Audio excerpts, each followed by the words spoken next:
Do you feel like your friends are not there for you like you wish they were? Let's talk about it. Now, this video is a little different because it's not about the so-called bad friends that are red flags, the ones who cross our boundaries, who never support us, who make everything about them.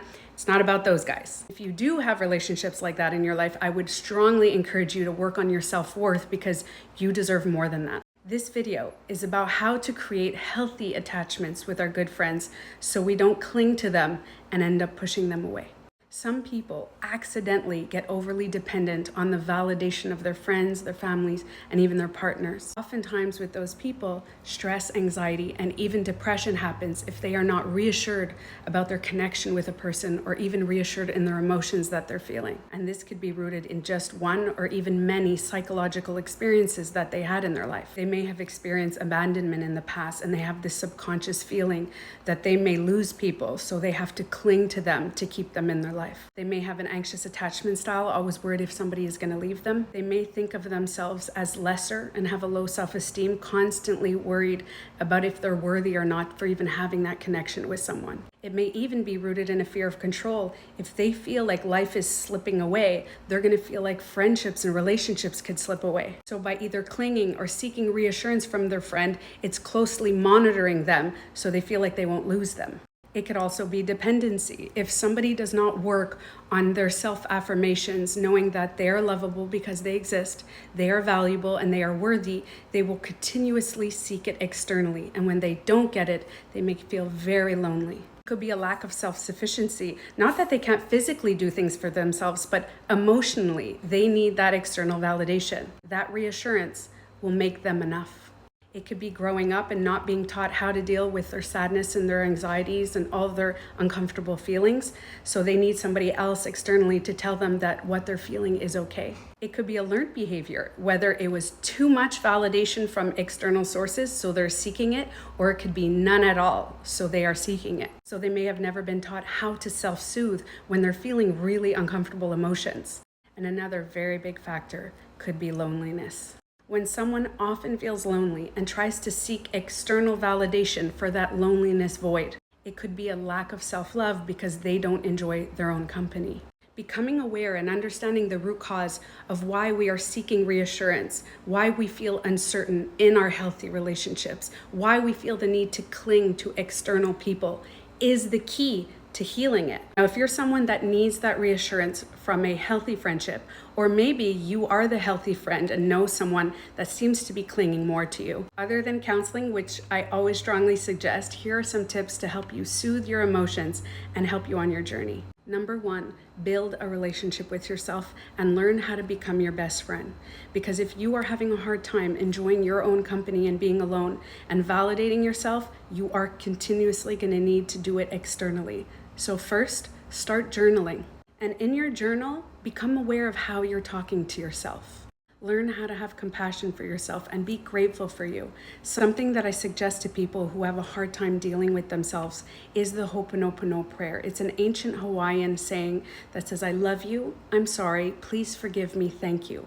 And you say that to yourself every day. Number two, practice mindfulness. Now, mindfulness is not necessarily meditating every day. It's just using all of your senses to their full potential.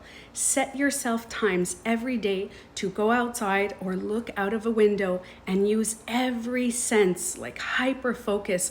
What do you hear? What do you smell? What do you see? What do you taste? Use them all and connect with yourself. Do body scans. So ask yourself, what are you physically feeling? First, start on your feet. Do you feel a tingling sensation on your hands? Without judgment, because oftentimes people will do this and start criticizing the pains in their body. Just become aware of what you're physically feeling. Number three, daily affirmations. Now, I know this one is controversial because people don't believe in it, but I strongly do, because not only did it work for me, it works for my clients.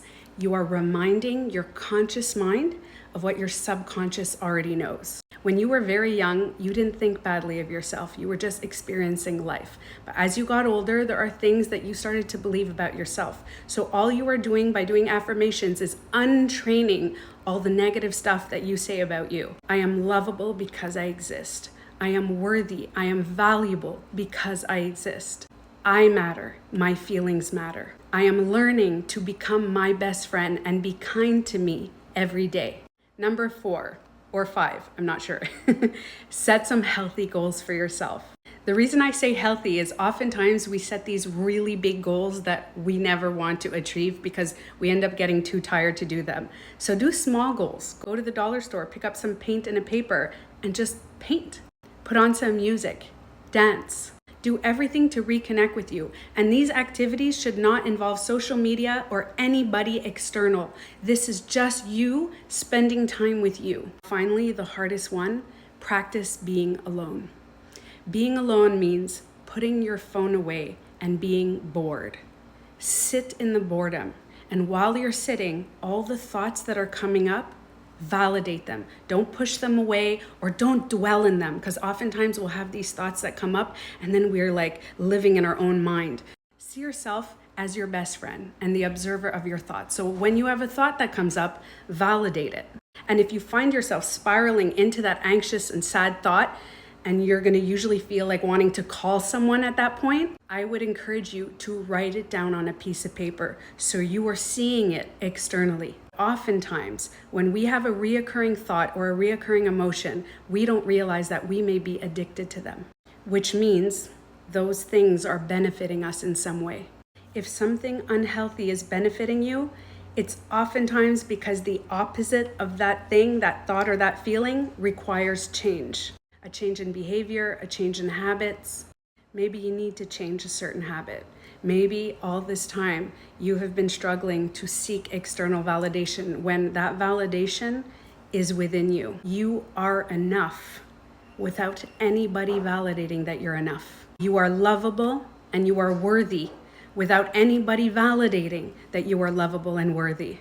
If you learn to become your best friend and enjoy your company, you will stop feeling so lonely. You will learn to release control, release the sadness, release the anxiety. And then your relationships, your friendships, your family, and your partner just become a bonus. You no longer need them in your life, but you are happy having them.